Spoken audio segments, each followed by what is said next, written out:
Sound the alarm, ladies. We are back in the studio and we are ready to hop into some of these drafts. A ridiculous amount of drafts available on Underdog right now. I definitely think that if we're looking at some practice ones, I'm going to be getting in the puppy too. Interesting to see that they actually dropped a rookie and sophomore draft if you're interested in like rookie drafts and stuff. But for me, I'm going to be focusing in on the puppy because I need to be practicing for my main fantasy football draft this year. And I believe that this is probably the best way that you can practice. The puppy tournament, a $5 buy-in, $1 million prize pool, 100K to first, 75K to second, 50K to third, all the way down the line. If you wanted to see the advancement structure, the top 2 scoring teams in your 12-team draft will advance to the tournament. In week 15, you'll go up against 9 people. For the highest scoring team, you'll go to week 16. We'll go up against 9 people. For the highest scoring team, go to week 17. We'll go up against 374 other people. And again, if you are the highest scoring team there, you turn $5 into 100,000, which we had a member of the flock a couple years back. I'll always shout him out, Nick. Take down a puppy tournament.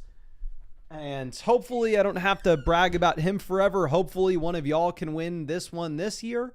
And if it's not one of y'all, you better believe it's because it is yours truly. But because we are back in the studio, I have so many different things I can do on the real computer. I can bring up your actual messages here. And oh dear God, we need to pull this down a bit. And we're going to be at pick 7 in this draft. So pick 7, not the easiest spot. I like pick 6 a hell of a lot more.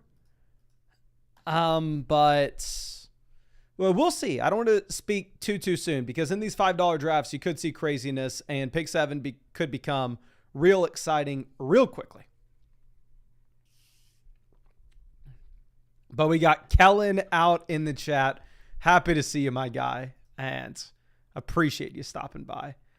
Henry says Judkins just went at the 9-11 in his Best Ball Mania right now.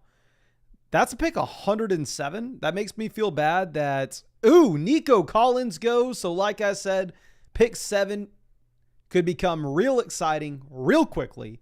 It's exactly what happens with us getting Jahmyr Gibbs at pick 7. For me personally, I think the top 6 players in fantasy football, you rank them in whatever order you want, are Chase, Jefferson, Lamb at receiver, and Bijan, Barkley, Gibbs at running back. I will auto pick any of these players if they fall outside the top 6. Really, the only guy that you're ever going to see fall outside the top 6 in underdog drafts will be Jahmyr Gibbs.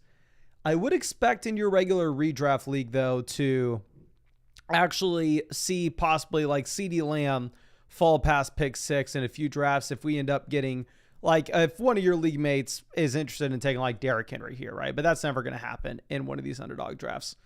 Now, I have been thinking about like not for me to draft in the flock league because flock league, I'm having to go up against 11 other guys. It's going to be super tough. It's a full PPR format, 12-team league where you start 3 wide receivers, 1 flex, right? So there, the wide receivers are still very important. If y'all remember, I just hammered wide receivers out the gate last year. I took Jamar Chase round 1. I took Nico Collins round 2. I think we took Devonta Smith round 3, Laporta round 4. I don't remember who we took in round 5. In round 6, we took, I want to say, round 6, we took Terry. But regardless, I'm obviously going to be making draft guides for y'all if you're playing in like an ESPN 10-team league where you start 2 wide receivers or 1 flex, or like a 12-team league where you start 2 wide receivers and 1 flex where the wide receiver position is not as valuable. And what I may be doing there with my rankings is I may actually be putting Barkley, Gibbs ahead of Jefferson, Lamb. I think we're going to be going, and honestly, I could consider putting the running backs ahead of Chase as well. Just knowing in that kind of league, you're going to get insane values specifically at wide receiver later, but we'll look into it more. We'll tinker with it more. We obviously need to see the ADP with those ESPN sleeper drafts so we can come up with a really solid draft strategy for those regular redraft leagues. I'm going to keep it super simple. We're going to take AJ Brown here at pick 18. This was like my first $500 draft of the year. We took Jahmyr Gibbs and AJ Brown at the gate. I like AJ Brown here at 18 because this does give us the option to take Jalen Hurts at pick 42 if we don't love any other player in that range. Now, earlier in the offseason, I feel like you could have possibly got Jalen Hurts in the 5th, but that's never really happening at this point. But Yeah, appreciate everybody coming out to a late night stream. I was with Mr. Vetri playing some pickleball for quite some time. I'm a little sweaty, a little dirty. Wanted to shower, but I got home and it was like 9, and I was like, okay, well, we got to fire up this stream so we can catch some people right before they go to bed. Now, Brock Bowers off the board at pick 23. I mean, getting Bowers at 23 is just a blessing. Like, realistically, I can't tell you exactly who, but I can guarantee you that Bowers is outscoring a couple wide receivers that get drafted ahead of him in this draft. Jake says, how was your early flight? So we flew from Tampa to Austin this morning. I went with my aunt. My aunt had like a 6 a.m. flight. I had a 7 a.m. flight. So, of course, we had to get there to prep for the 6 a.m. flight. So I had to wake up at like, I think 3:45 or something insane. Maybe I'm getting a number wrong, but you get the point. Got to the airport, played some Clash Royale. Before you knew it, I got called onto my plane, and I have never been on a plane. And of course, I haven't won Best Ball Mania yet. So I've never flown business class. I've never flown first class. I've only upgraded a seat ever once, and that was to sit exit row for like $30. So of course I'm on a regular Southwest flight. Once I win Best Ball Mania, that will change. Once I win Best Ball Mania, I will be taking applications for a potential pilot if y'all are interested, if you have your pilot license. But the legroom was insane on that flight. I'd never had a flight with that much legroom. But I have not done any freshman and sophomore drafts. Maybe I'll do one off the live stream. I don't want to do it on the live stream when I have literally, like, the thing is right now for me personally, and of course, if y'all want to hop in some freshman and sophomore drafts on Underdog, it looks like they are wildly popular. Like, I'm maybe a little bit surprised of how many drafts have been done today in that contest. Like, the amount of people on Underdog, just absurd at this point. This drops, and it's like a little niche tournament. It's like 8,000 teams have already been drafted. And that just dropped today. So if you're interested in that, go check it out. For me, it's July 15th. If I wanted to mess around with rookies, that time for me is back in April. That time for me is back in May. I'm prepping for my main redraft league at this point. I know it sounds ridiculous. I've already drafted hundreds and hundreds of teams. And yes, I'm maybe a little bit of a psychopath. And yes, you probably don't need to do the extent that I'm doing. But I want to make sure that I'm ready. So I'm going to stick with these more so regular drafts. Now, of course, if you wanted to practice with us in any of these drafts or get in a draft on your own, Underdog Best Ball drafts are the best way to do that. That's what we're drafting in right now. There are no time commitment at all during the season. That's how I'm able to draft a ridiculous amount of teams every year. So I won a decent amount of money on Underdog back in the day. And that's why it's not going to replace your main fantasy football league. It's not going to replace the Flock League for me. It's just some extra fun on the side. But if you wanted to join a draft, you can always find the link in the description, comment section, live chat. I always put draft with us here and then just put the link there. And if you use promo code FLOCK and make at least a $10 deposit, you'll actually get all of my 2025 fantasy football rankings and draft guide cheat sheets. And that will be for your ESPN, sleeper drafts, et cetera, et cetera. And you'll get a 50% deposit bonus up to $1,000. And if you're new to Underdog and you want to get some practice in, this is the tournament I would recommend for you. The Puppy 2, this is the one that we are in right now. Maybe later in this live stream, we're going to get in a $100 Dalmatian tournament. But obviously, if you're new, I would stay very far away from a $100 draft until you get some of those $5 drafts under the belt. But at least hop in some $5 drafts, get in some solid practice for your main redraft league. And we take Jalen Hurts here at pick 42. Again, taking AJ Brown at 18. It does put us in a spot where maybe Kittle's off the board, maybe Hampton's off the board, Kyron's off the board in round 4, to the point where we're looking at like DK Metcalf, DJ Moore in comparison to some receivers in round 5 that may be similar.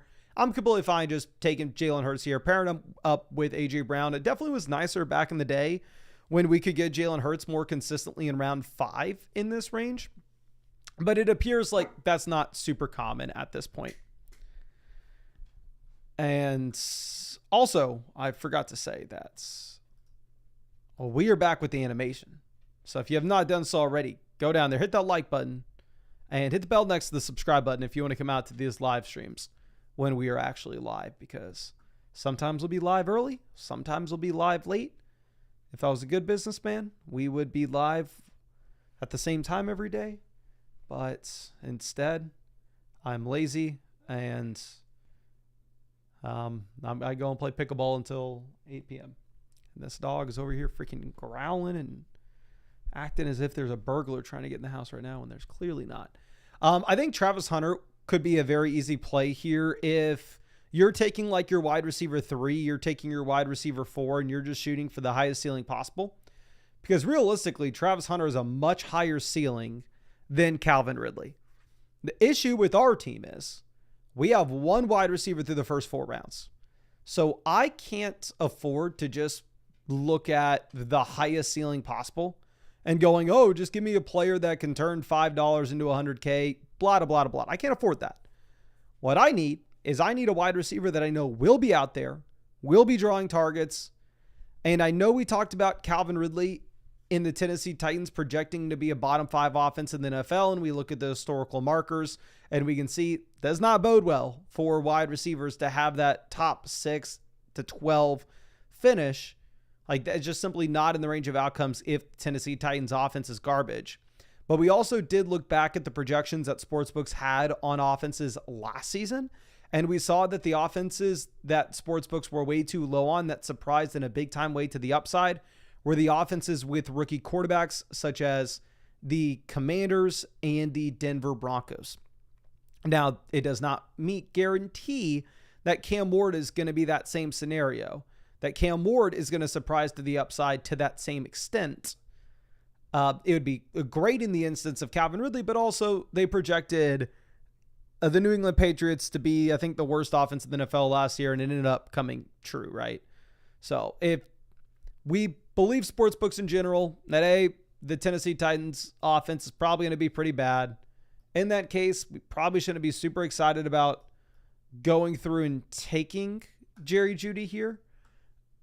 And I'm going to do something I never do. We're just going to completely fade all wide receivers. But anyway, going back to like, if I'm trying to find an offense that I think has more upside, like the Cleveland Browns project to be the lowest scoring offense in the NFL this season. I showed y'all all the historical math dating back over the past 21 years, just simply showing how wide receivers score points in fantasy. It's not as simple as realizing, oh, this wide receiver is great. Like, we go back and look at Garrett Wilson 2 years ago. Garrett Wilson's an absolute stud, and he was the wide receiver 40 in points per game because the Jets' offense was garbage. I think that you may see a similar situation here with Jerry Jeudy. So I'm going to take Trevion Henderson at 66. Probably a bad call because we just simply need wide receiver points more than anything in the world right now. But we're going to try something a little weird. We're going to get unique in this $5 draft. We'll see if it pays off. We're going to get an $100 draft later in this live stream. So I definitely want to make sure that we can practice and we can, I don't know, guarantee that, hey, this is not something we want to do in the Flock League. If this falls to us, we need to stay very, very clear.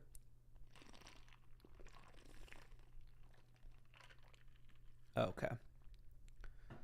Smooth this over. Ricky Pearsall goes pick 76. Jacoby Myers goes 75. After we take Trevion Henderson as our running back too, no matter what, and I mean no matter what, I have to take a wide receiver here. The Judkins ADP is already updated, and he's fallen a considerable amount. I'm going to take... do we want Diggs or do I want Shakir? I may go Shakir. No, we're going to go Diggs. We have Trevion Henderson. Another interesting thing is the Josh Allen team there at 4 passed on Shakir. So there's a non-0% chance he does make it back to us. For a wide receiver to fall that far early in a draft like this, it's unlikely, but it's not a 0% chance. And we already have Trevion Henderson, right? So we can make that one concentrated bet that the New England Patriots passing offense is better than people are expecting, or just overall offense. Okay. Let's see. Dennis, congrats on winning your league, my friend. Super happy for you. And yes, this is a late night stream. late night stream. Michael says, hey, Mason, have you ever considered becoming a model? Okay. I thought we've talked about this before. And yes, I am not only considering becoming a model, but I am currently a model as we speak. I'll pull up something from my latest shoot just in case you didn't see it. I figured that I showed this on the live stream the other day, but I'm really proud of it. I thought it came out well. And yeah, this was me right here. I mainly work for Calvin, mainly underwear department. Okay, we are going to take Ayuk. Ayuk's probably not a great pick, but Juwan Jennings is pulling the Brandon Ayuk from last year, and we just simply need wide receiver points. The issue that we are going to have with Brandon Ayuk specifically is we already took Stephon Diggs, so I know that we have a super old wide receiver coming off a torn ACL that may not be ready at the start of the year. I don't know if we want to double down on another wide receiver that may not be scoring points at the beginning of the season, but we're banking on late season upside for. Like pairing up Diggs and Ayuk together as your wide receiver 3 and wide receiver 4 doesn't feel like the best option. Okay. But A says, hey, Mason, I recently lost my job. Do you have any interview tips? You're great talking to hundreds of people every day. So even though you aren't in corporate, I figured you'd. I wish, my friend. Here's my resume. And let's all be real here. Y'all stop supporting me. I am screwed. Here's the resume I'm taking to an interview. Worked at Schlitterbahn as a lifeguard. From the age, okay, let's see. Do we go Purdy as the second quarterback to pair up with Ayuk? Do we go Shaheed at wide receiver? Sounds crazy, but we just need a wide receiver that's going to be on the field and can give us usable weeks. Shaheed's somebody that I will never take in the flock league because I would never know when to put him in my starting lineup. And I think the season-long upside's very limited. But in best ball drafts where I know he's at least going to be out there, I'm okay mixing him in when we're just desperate for wide receiver points. But anyway, going back to if I had to step into the real world and do an interview right now, I would be absolutely cooked. I'd talk about my lifeguard experience for 4 years. What else did I do?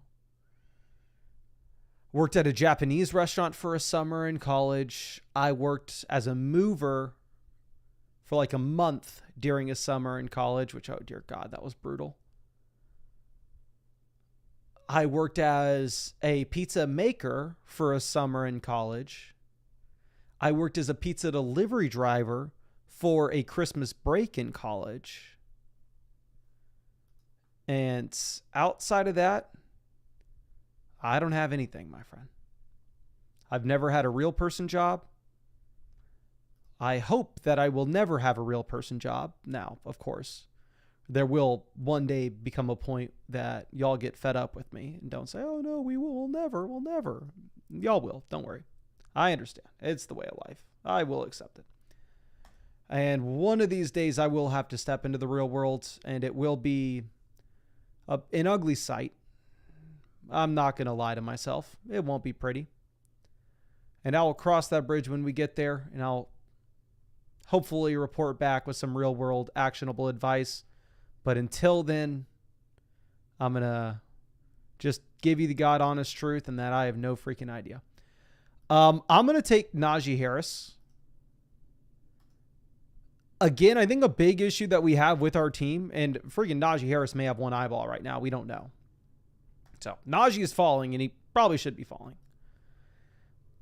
But if I'm having to look at our team, I think our team has a ridiculous amount of upside in weeks 15 through 17.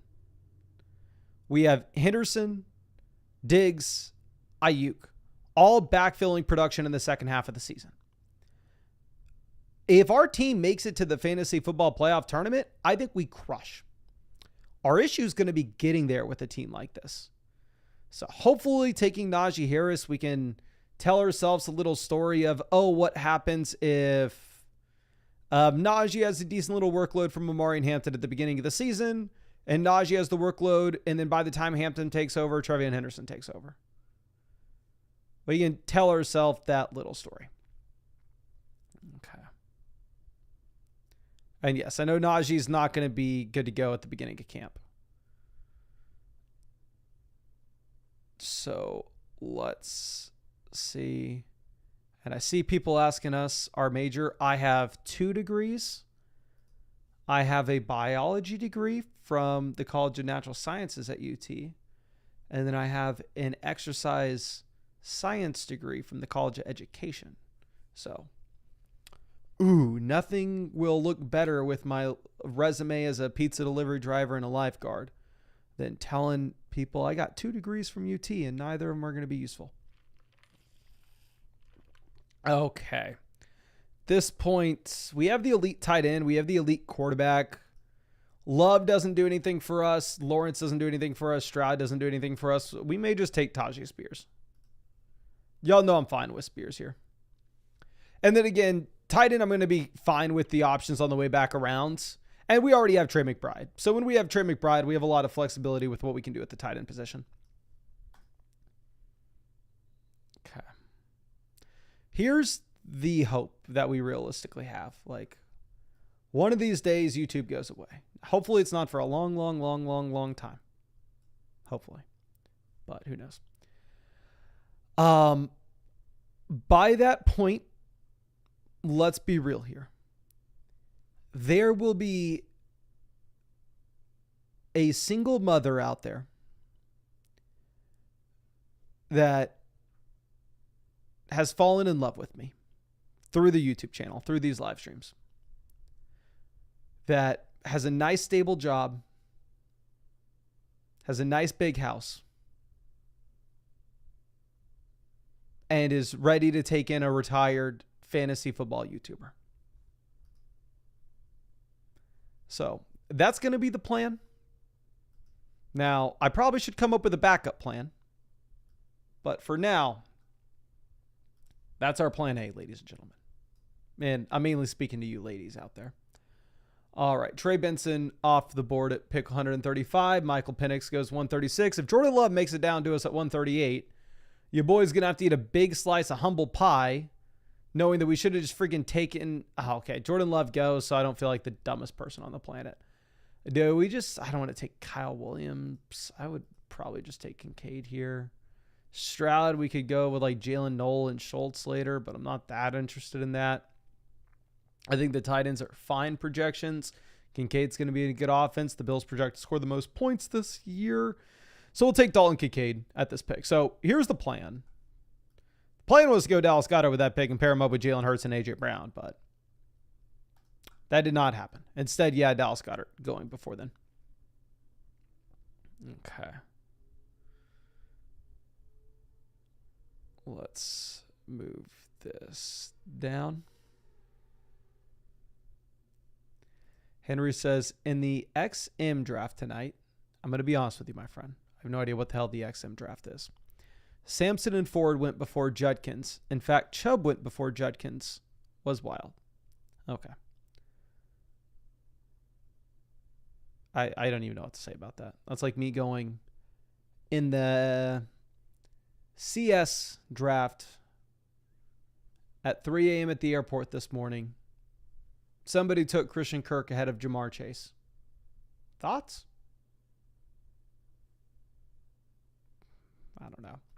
Naeem says, Mason, did he get in any of the $1 drafts? So Underdog had the $1 tournament, which like closed in a freaking day. Like, there were 100,000 teams drafting that tournament like a freaking day. Absurd. And I was in Tampa with the fam. So the only drafts I was doing other than the slow drafts I was currently in were the drafts on the live stream. And we weren't able to get in any on the stream. I think we're going to take Leggett here. Just thinking if there's any other. No. Legette's a good pick. It opens up the door for us to get Bryce Young on the way back. Tua doesn't do anything for us. We don't have any Dolphins. We can't take another tight end with this team. So look at 151 to immediately see Bryce Young off the board to the Tet team. Oh, this team is. I don't want to be rude, but. And I'm not saying this because they take Bryce Young there. Like, hell, you have Tet McMillan. Probably is beneficial for you to take Bryce Young. But this team behind us, we're through, and I'm sorry if you're in the live stream, but right now we're through 13 rounds of a best ball draft. And you're sitting with JSN, Tet McMillan, Rome Odunze, Jaden Reed as your receivers. Like, I see what you did here in terms of in rounds 8 through 13, where the wide receivers are typically bad picks, you ignore all wide receivers in that range. And I absolutely love doing that in a lot of my drafts and hammering in your quarterbacks and tight ends in this range just like you did. The scenario in which you can't afford to do that, in my personal opinion, is when you went 5 running backs inside the first 8 rounds with 2 of those running backs in the first 2. Like, at that point, you're in the same kind of boat that I'm in, where he goes, hell, yeah, we don't like taking wide receivers in rounds 8 through 13 in underdog drafts. They're not great. In your regular redraft league, you'll have wide receiver values here. But in underdog, no, it's brutal. And I'm fully willing to admit that. But the fact of the matter is, my guy, I was kind of in that same boat. I went through the first 7 rounds and I only had 3 receivers with A.J. Brown, Calvin Ridley, Stephon Diggs. So I had to go with like an Ayuk, Shaheed, and Legette. And I still don't feel good about my receivers. Okay, so we're going to get Cam Ward with this pick to pair up with Calvin Ridley. And we're going to send up a prayer that Cam Ward can be Bo Nix from last season. No way it can be Jaden Daniels, but possibly it can be Cam Ward. And this team right before us goes Tank Bigsby, their 5th running back before their 5th wide receiver. Okay, yeah, that team, right. I'm sorry, but GG's. Michael says, Mason, this is not a great team. I beg to differ, my friend. I actually really like my team. Let's run through my squad here. And y'all know I'm the first person to admit I'm an idiot. I draft bad teams all the time. But quarterback, we have the elite option, Jalen Hurts, stacked up with A.J. Brown. We also have Cam Ward. Wide range of outcomes here, paired up with the combination of Calvin Ridley and Tajee Spears. Running back, we have Jahmyr Gibbs, Trevion Henderson, Najee Harris, Tajee Spears. In my opinion, a great running back room. Tight end, we have Trey McBride, Dalton Kincaid. In my opinion, a great tight end room. And wide receiver, we have A.J. Brown, Calvin Ridley, Stephon Diggs, wide receiver 3, Brandon Ayuk, wide receiver 4, Shaheed, wide receiver 5, Legette, wide receiver 6. And hell, we're going to be able to draft at least 8 wide receivers on this team. So, I actually like our team. It's Void Reaper says, Mason, have you ever watched The Walking Dead? Are you kidding me, my guy? We're going to take Wandell here. Wandell's the easy pick. Of course, I watched The Walking Dead.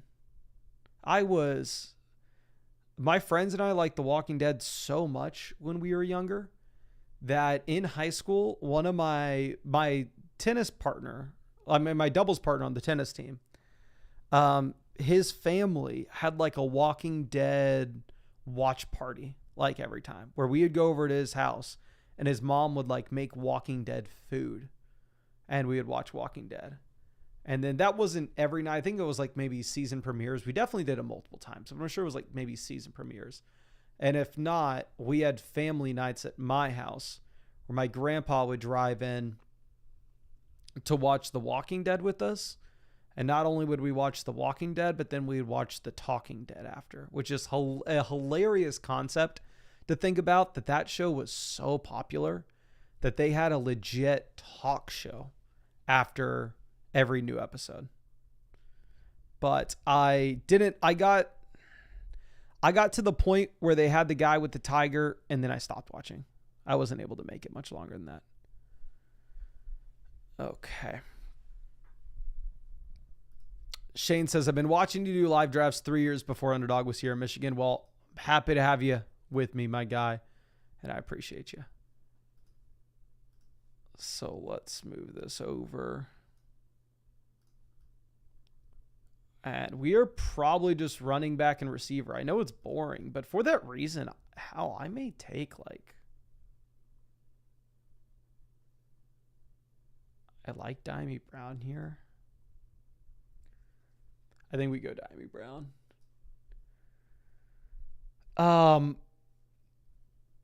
may take 6 running backs with this team. I know it seems like we don't need to, and maybe we should. Yeah, we probably need to go with the 9th receiver.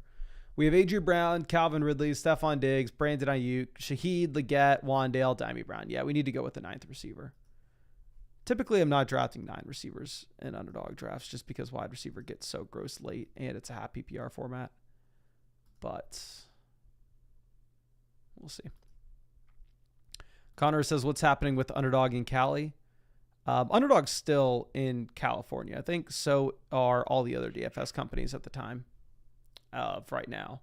We'll see if anything changes. But here's the map of where Underdog is available in. I wish I had more information for you, my friend, but I know Underdog is still operating in California.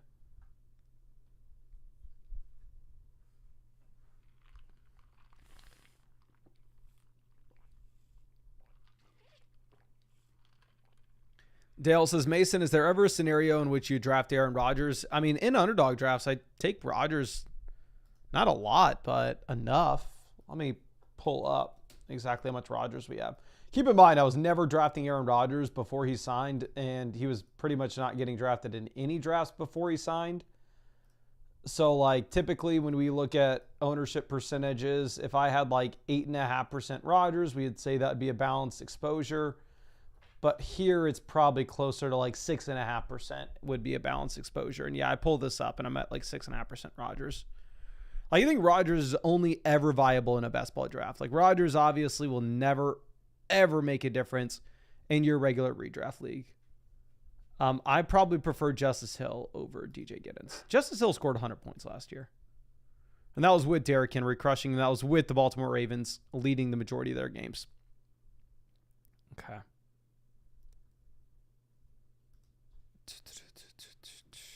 Connor says, all good. I just remember that they're trying to get Underdog and the other site's gone. Yeah, I know the Attorney General like made a statement about it.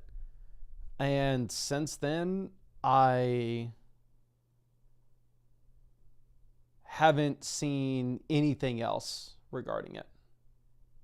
But Underdog's still in California.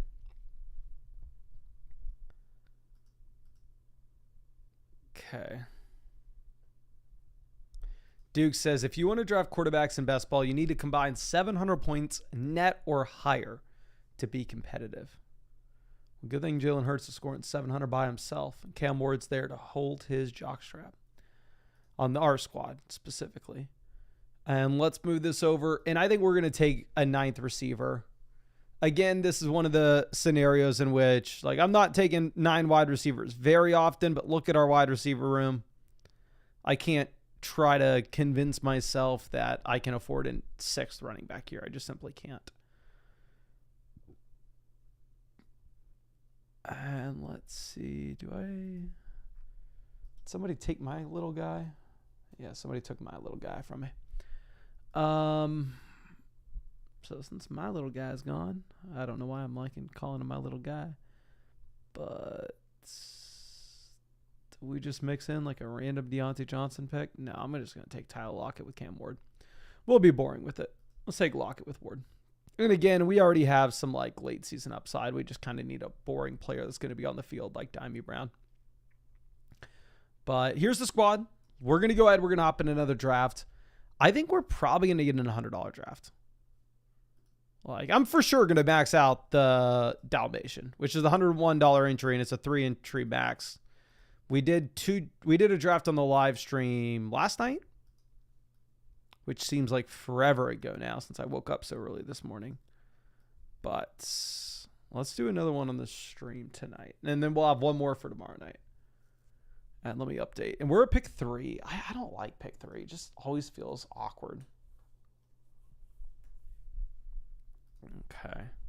Like, obviously, round 1, Here's what I need to figure out. I need to just go through and look at all my drafts and like manually grade them on how I feel with picks 2, 3, and 4. Like I need to look at every draft that I selected at picks 2, 3, and 4.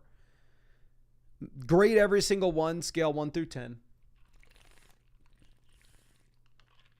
Then afterwards, mark every single one as a running back or a wide receiver start in round 1. And then figure out what I typically like more for our teams here in this range if we start with Jefferson or if we start with Bijan. So realistically, or Barkley, tomato, right? Just whoever the player you grab in round 1 is. Realistically, like in a regular redraft league, what I'll probably be doing is if you're in like a ESPN draft where you start 2 wide receivers and 1 flex, you definitely take the running back. You definitely take Barkley with this pick. And F it, I'm going to take Barkley here.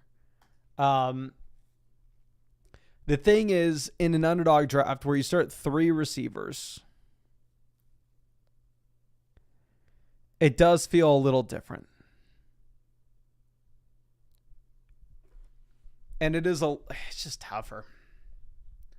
Because the wide receivers are going to get pushed up later. But like, if y'all remember, the board's changed so much as the season's gone on that like back in the day, you used to be able to get Kittle at the 4-5 turn. You used to be able to get Hampton at the 4-5 turn. You used to be able, Harvey used to go here. Mixon used to go here. The 4-5 turn used to not be dominated by wide receivers. Whereas now, you're almost only ever looking at the wide receiver position here in the late 4th and the beginning of the 5th.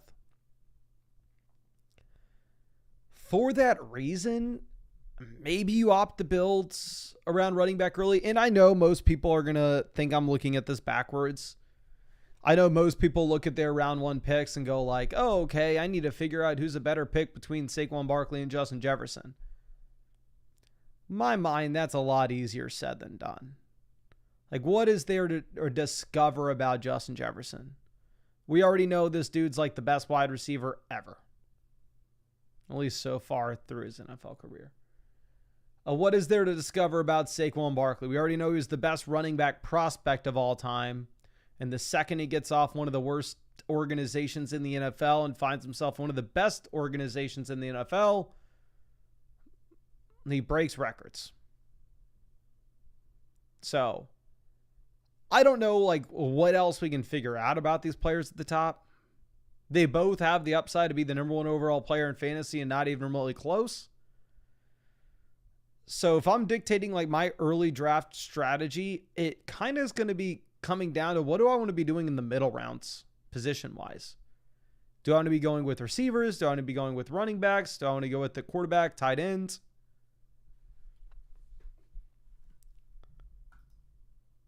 Frank says that title goes to Megatron and Jerry Rice. Not close. I'm not saying Justin Jefferson's better than, we'll take Rashee Rice. I'm not saying Justin Jefferson's better than Jerry Rice, of course. What I'm saying is if you look at wide receivers, the first 5 seasons of their NFL career, nobody touches Justin Jefferson. I'll fix the buy-in, $101. I apologize. Don't want to make it seem like I'm cheaping out on y'all. JP says Puka and Henry is a fantastic start for Kale. Yeah, Kale down here at 8 with Puka and Derrick Henry with his first 2 picks.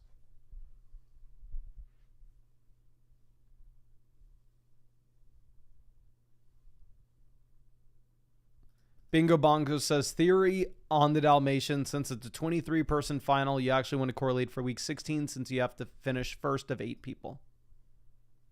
Here's my theory. If you're in an 8-person pool, correlation doesn't matter.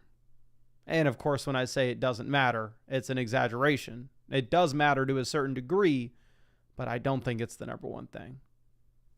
And I think that's where a lot of people take it too far with focusing in on single weeks, trying to build their team for that week.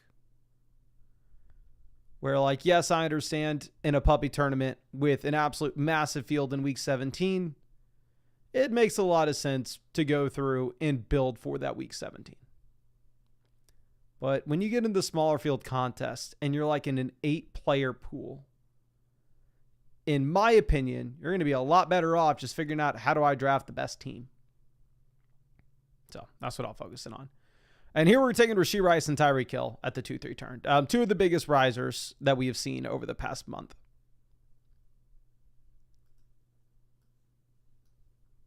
Okay.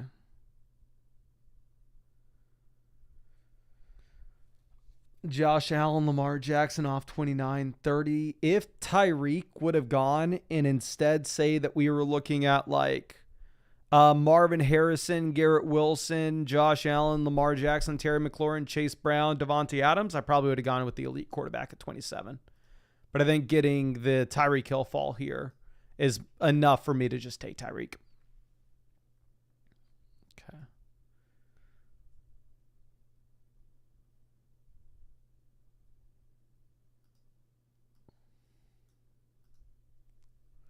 Yeah, I feel definitely better about the Barkley pick there in the first, knowing that we get Rice and Tyreek, especially as we look at, again, going back to what we are speculating with Barkley in round 1 and making that call of Barkley versus Jefferson. Again, I think both guys are absolute crushers, and I'm never going to tell you like, oh, you can't draft Saquon Barkley because he had too many touches last year. Or, oh, you can't draft Justin Jefferson because we don't know what his quarterback play is going to be like. I'm not hitting you with those takes. Like, I mean, if you want to try to predict that, be my guest. But I think it's going to be very difficult. I want to draft a lot of Barkley. I want to draft a lot of Jefferson. And I'm probably going to lean on the build that I feel most comfortable with for how the draft board falls in a specific range. And I think with the current, like, what's funny is I've been watching Clash Royale YouTubers. And they're talking about like, oh, in the current meta, which is funny to hear, but realistically in like the current quote unquote meta of fantasy football drafts, like this range has a lot of wide receivers on it. You're going to see a lot of orange over here on this side of the board. So grabbing a running back in round 1 may not be the worst idea. We're going to take Xavier Worthy to pair up with Rashee Rice. And then we'll see if we can get Mahomes later on. If not the end of the world. But a lot of times you will get Mahomes just because if you have both Rice and Worthy, you don't really have to worry about anybody stacking. I mean, getting a stack. Like, yes, you can see somebody taking Mahomes like the beginning of round 8 and then at the end of round 9, hoping they get Travis Kelce falling to him. But it's far from a guarantee. Okay. Chuba Hubbard goes 49. Gosh, dang, this dog's being annoying. Be a good girl, no barking. Okay, Kenneth Walker goes. Super surprising. Y'all know that I'm underweight James Cook, but to see James Cook fall this far is an absolute no-brainer, and I will very, very, very much take that discount. Be happy to take that discount. Okay. Let's see. And let me know if the microphone's weird. It just fell. And I have a freaking massive mosquito bite on my leg that's killing me. Yeah, this is a very good team. What's nice about this too is I know, like, obviously I throw the dollar on the screen, the dollar buy-in, but it is tough to differentiate in your mind, really, like, oh, this is a $100 draft versus this is like a $5 draft of the one that we just did, and really understanding like the scale of the difference between those two. But like here, we crushed this draft as an example. Like this is worth 20 of the ones we just did. So this one is massive, and it looks like we have a beautiful start. And I feel damn good about deciding to take Barkley over Jefferson and deciding to take Worthy over James Cook based off the way that this has fallen to us. Okay.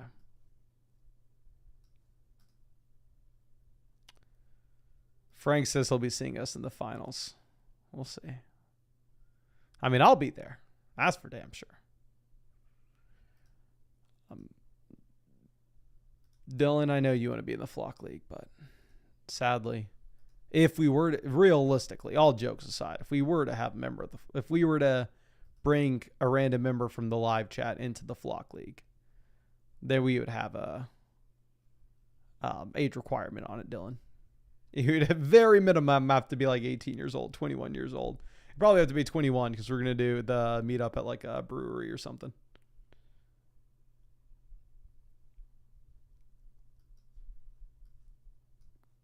Okay. Debo Samuel goes 62. Jordan Addison off 63.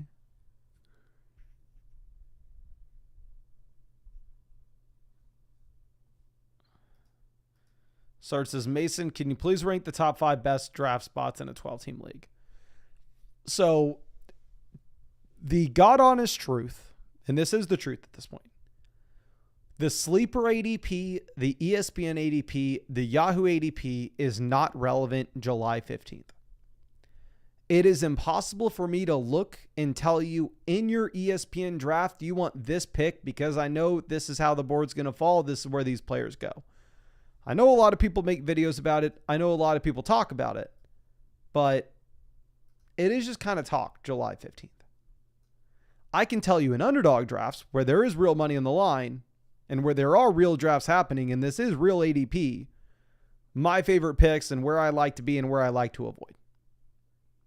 But this may be, and we're going to take RJ Harvey here. Super easy. This game is just too easy. But in underdog draft specifically, which this may be different than your ESPN draft, this may be different than your sleeper draft. Like by the time we get to drafts like in August and we're going to get to have solid ADP from those other platforms, I'll be able to give you a better answer. But in underdog drafts, picks 11 and 12 are great. Pick 6 is great. And then outside of that, I don't know. I really like those 3 picks. Then everything else feels about the same for me personally. I probably want to take a receiver here. I think we go with Shakir. Or do we go Golden? I want to take Shakir.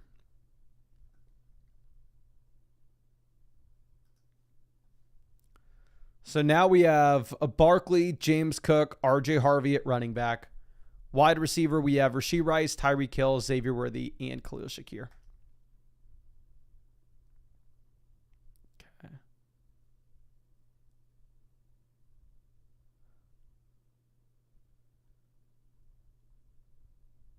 Okay, guys, let's be nice to Dylan. Dylan is awesome. Dylan knows I appreciate him. He knows I mess with him at the same time because it is funny to mess with Dylan. Let's be real here. But we can also be nice to him in the chat. Okay. Oh, hey, here's one thing that y'all can do. And I will have like a little screening thing on this because I'm sure that there's a couple hundred people watching this. At least one of y'all is a weirdo. I don't know which one, but at least one of you. If you are in Austin, when everybody comes down for the Flock League August 13th through 18th, if you want to hang out with all of us and be an assistant, you're more than welcome. Shoot me an email, mason.flockfantasy.com, with a resume and something along the lines of, hey, I'm a normal person. I'm not even going to give you examples of weird ass things that I can imagine one of y'all doing. Because as soon as I put that out in the world, that's what we're going to attract. So if y'all wanted to help out with things, by help out with things, here's an example. We're all hanging out at the Airbnb and I go, hey, Johnny, the assistant, we need waters. Can you go to the store and get us waters? We're about to do the Flock League draft. We're setting up all the lights and all the cameras. The videographer goes, hey, Tony, we need you to carry the lights in from the car. That's an example. All right. So the Flock meetup is the 17th. but the assistant / intern / indentured servant will be the 13th through the 18th for the trip. And yes, we will be going to a comedy club in Austin, and maybe the servant, the butler. And you will have to wear a butler uniform. Don't get it twisted. We are professional. You'll be most likely invited. And of course, we freaking get sniped on Patrick Mahomes. You think I'm letting you get Travis Kelce, buddy? Yeah, you couldn't be more wrong. Oh, you couldn't be more wrong. Now I gotta scramble and figure out what we're gonna do. We're just gonna panic pick Cooper Kupp here.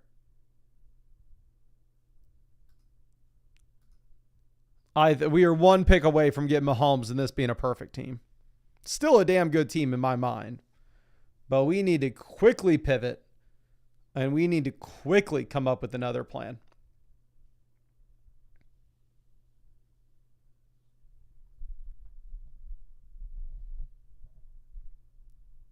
Okay. Jaden Higgins goes 96. Travis Etienne goes 97. Bo Nix off the board. So here's what I'm going to do. I'm going to say, F it. We need quarterback points. It's a small field contest. I'm going to take Kyler Murray. No, I do not have Marvin Harrison. No, I do not have Trey McBride.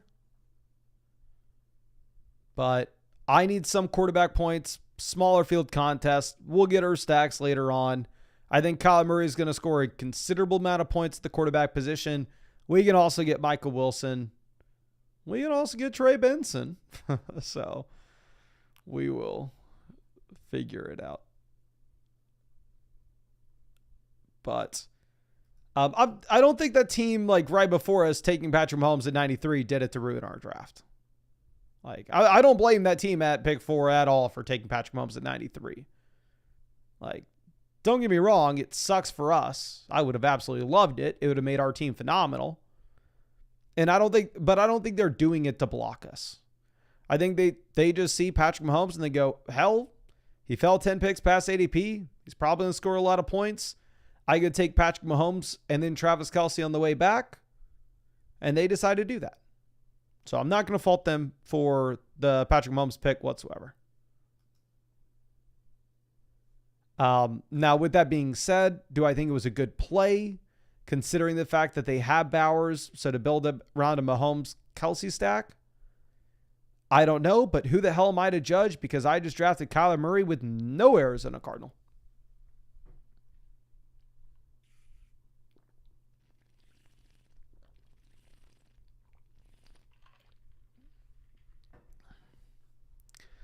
So let's see. Najee Harris goes off the board at 112. Let's move this over. I got a plan A and I got a plan B here.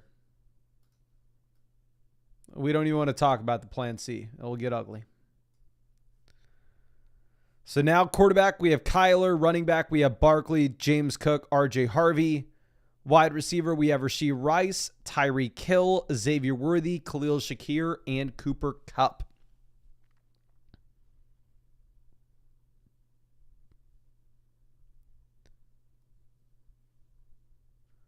See what Lace Scout does.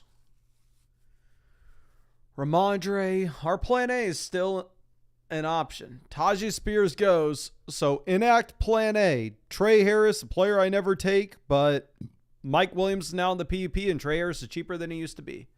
So I'll take the discount on Trey Harris with people being worried about contract concerns, even though he should be more expensive because of Mike Williams landing on the PUP. And what this does for us. Oh, are you freaking kidding me? This team takes an unstacked Justin Herbert. Now,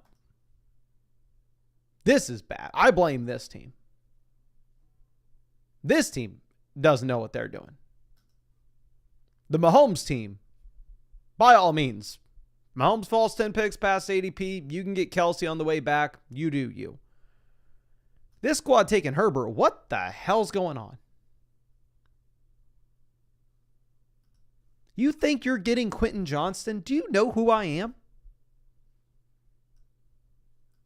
You think I'm going to pass on Quentin Johnston so you could get him paired up with Justin Herbert there at pick 1? At pick 142? We're going to act like I'm not guaranteed to take him there? So we'll take Zach Charbonnet. The Trey Harris pick at 118, the reason I wanted it is I wanted to go ahead and I wanted to take Justin Herbert on the way back. I wanted to balance out exposures. I think Trey Harris should be more expensive now, again, with Mike Williams on the PUP, rather than less expensive. I think he was overpriced to begin with. That's why I never really drafted him before. But we will figure it out. And Sean, welcome to being a mother flocker. I know you've been with us. I think you've been with us for a while. I recognize the profile pic. Sean says Tua, then Waller later. We don't even need Waller as well because we have Tyreek. I don't want to verbalize too much what we're looking at here because clearly can't say anything out loud on this stream. MVP says, is it just me who has almost zero safe flowers in any drafts? He just has little appeal for me with where he goes. Let me pull up how much safe flowers I have.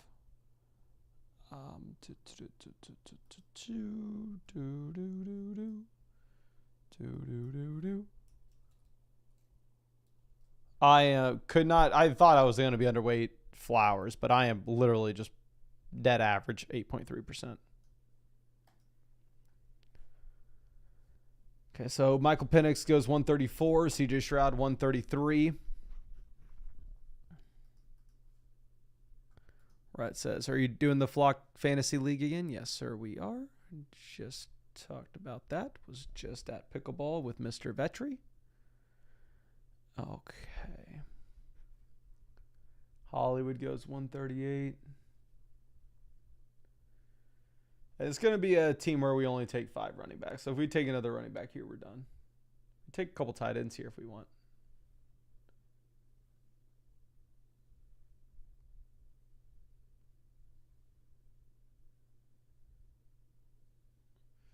I don't want to say anything until we're on the clock. Bryce Young goes. Okay, so I'm just going to be real with y'all. I would like to say, F it. We're going to go. Do we want Kincaid or do we want Goddard? We want Goddard. We're going to take Quentin Johnston. I like him here. My most drafted player. Blah, blah, blah, blah, blah. F the guy at 1 who took Justin Herbert. But we need to not be tilted. I need to not ruin my team for the purpose of getting back at somebody else who made a pick that I don't like. So we'll let him have the big Q. We'll take Dallas Goedert here instead. I think Dallas Goedert is going to score a decent amount of points. We don't have a tight end yet. And he passes on the big Q in favor of Brenton Strange, despite having Herbert unstacked. And we will go with Tua to pair up with Tyreek as our second quarterback. So very strange in my mind to see him take Brenton Strange over Quentin Johnston with Justin Herbert, no Ladd McConkey, no Trey Harris. Interesting. Always happy to see. Michael says, is it worth reaching on Kraft to stack with Love since the ADP doesn't line up in a large field seems unique? I mean, people are just going to get it and not having to reach on it, getting them falling at a value. I know what you're referring to, though, since they kind of go near each other. And also, it's going to depend. In Best Ball Mania, the ADPs changed it up so much that it was easy to get Love and Kraft together early in the offseason. Maybe it's easy to get them together later in the offseason as well. Like, if you're in the Puppy 2 right now, or say the Schnauzer 3 or whatever just drops, and it's like a tournament that's going to fill a day on Underdog and have 100,000 teams in it, then sure, you can go ahead and try to do unique stuff like that. But reaching a bunch for unique builds is much easier at the very beginning of the draft than it is later on. Okay, Red says, is it bad getting Jaden Daniels without a stack? I mean, you would definitely prefer having Scary Terry with Daniels, assuming that he's a commander this year. But not at all. I mean, with Jaden Daniels, you can see him just absolutely crush based off his rushing upside. You don't necessarily need a wide receiver to be there with him. So here, let me go through what we have right now. We have Kyler Murray unstacked. We have Tua stacked up with Tyreek. Running back, we have Barkley, James Cook, RJ Harvey, Zach Charbonnet. Wide receiver, we have Rashee Rice, Tyreek Hill, Xavier Worthy, Khalil Shakir, Cooper Kupp, Trey Harris. And then we have Dallas Goedert at tight end. So I like the team. Do I love it? No, I would have really loved it if we would have gotten Patrick Mahomes making it to us, or if we would have gotten Justin Herbert making it to us, either one. But I think it's a fine squad. I think it has plenty of upside, specifically because our running back room is amazing and our wide receiver room is pretty damn strong at the same time. Dale asking how much we can win for this league. So this is the Dalmatian. I'll show you the little setup here. 250,000 prize pool, $100 buy-in, $30K for first, $20K for second, $15K for third, $10K for fourth, all the way down the line. Pretty flat payout structure in this one. A 4 out of 12 teams, like the 4 highest scoring teams in your 12-team draft, are going to advance to the fantasy football playoff tournament. There, you'll go up against 4 people in week 15 for the highest scoring team. You'll go to week 16. We'll go up against 7 people, or for the highest scoring team there, you'll go up against 22 people in week 17. Pa says, do you mostly stay off BBM? No, I draft a lot of BBM teams. I'll draft all 150 Best Ball Mania teams this year. But for us right now, when we have all these other tournaments open to us, I want to take advantage while we have them. We're going to have to take Cam Ward here at 166. We for sure need a third quarterback. Sam Darnold was going to be our preference with us having Cooper Kupp and Charbonnet. But we can settle for Cam Ward, and we can look at a couple of these Tennessee Titans later.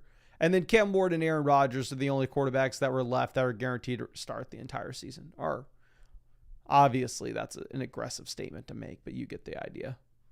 Are very, very likely to start the entire year. Okay, Wandale goes 169.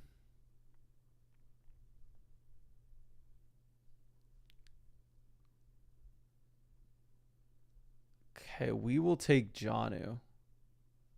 Do we want Hunter Henry? Let's think. Actually, I'm going to take Hunter Henry. Yeah, let's do it. We'll take Hunter Henry as our second tight end. Definitely going to be a team where we draft 3 tight ends. So we need 1 more tight end, 1 more running back, and 1 more receiver. Which, having an unstacked Cam Ward is not an issue because the secondary options in Tennessee are so cheap that they're very easy to get late. So it's not something that I'm worried about at all.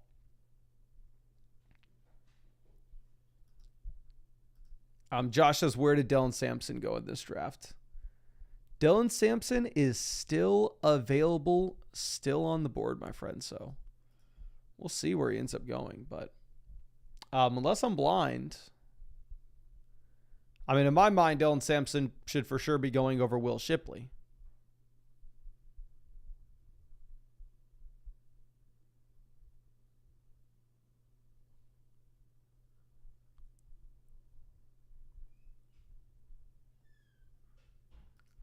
Let's see, Alec Pierce goes 177.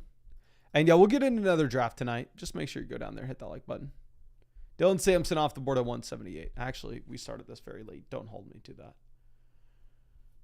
Because you know what I'm going to do to be responsible. I promise y'all we'll do 3 drafts tomorrow, but we may make this the last one just because we woke up how many hours ago at this point? Because I've been on the East Coast time zone, so it's 11 p.m. East Coast time zone. So I've been up for because I still need a shower. So after I shower and get ready for bed, I'll be up for like 20 hours today. So I probably actually, Alan says, bro's just going to rip Clash after this. Yeah, actually, in reality, my clan needs me. Okay. I got to level up my troops.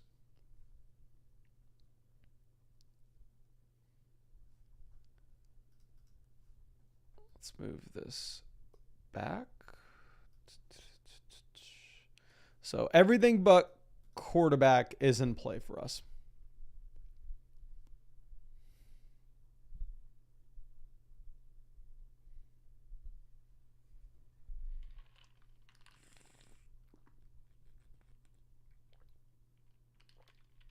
Chig goes, obviously that was our preferred tight ends. I don't think we need to even say that out loud. I think that should have been pretty obvious.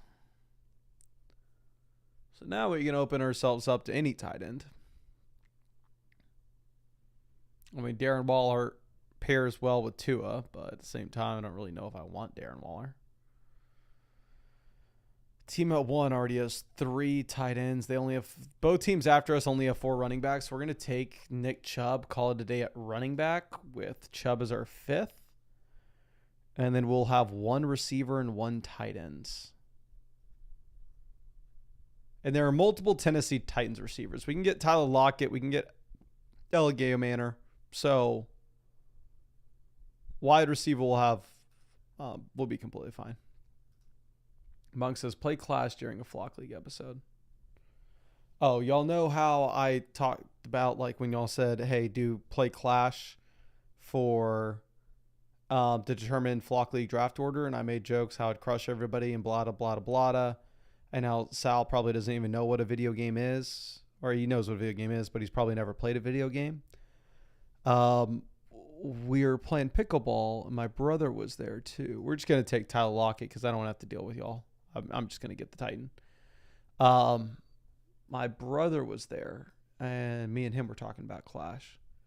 And I told Sal, I was like, yeah, I've been playing Clash way too much. It's a problem. I keep deleting it off my phone and re-downloading it, blah, blah, blah. He goes, what's Clash? I go, Clash Royale? What's that? A phone video game? Are you kidding me? You don't know what Clash Royale is? So, what did I tell y'all? The dude's never played a video game. If we did Clash Royale to determine Flock League order, I would 3 crown every single one of them. It wouldn't even be remotely close.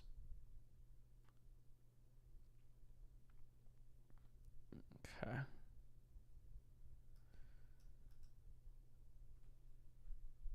Richardson goes 202. I think we're probably just going to call the stream here. I like the team. It would have been beautiful if we had one of those quarterbacks that we like making it to us, but you don't always get what you want. And in reality, smaller field contest, if I'm going to be honest with you, I think our team could take it down. I know people are going to disagree with us on that, but I think we could win this tournament with this. Because we don't have Kyler because Kyler's unstacked, Kyler probably wouldn't be our week 17 score. But, I mean, we could still use Kyler weeks 1 through 14. We could still use Kyler in week 15. The player pool's small enough there. So we would just have to have like a week 17 Tua and Tyreek nuclear game. Essentially, that's what we would be looking at. Or we need Kyler Murray to have multiple rushing touchdowns in week 17, which probably isn't the most likely outcome. But I appreciate y'all hanging out with me. Of course, I'm going to go hop in the shower. I will take a tight end here. And let me look at Michael's team at 10 real quick. Nico, London, JSN, Brees, Mixon, Addison, Laporta, Hawk. I like the Laporta pick a lot. Hopefully it didn't take a... to be honest, I think you really need points from Richardson.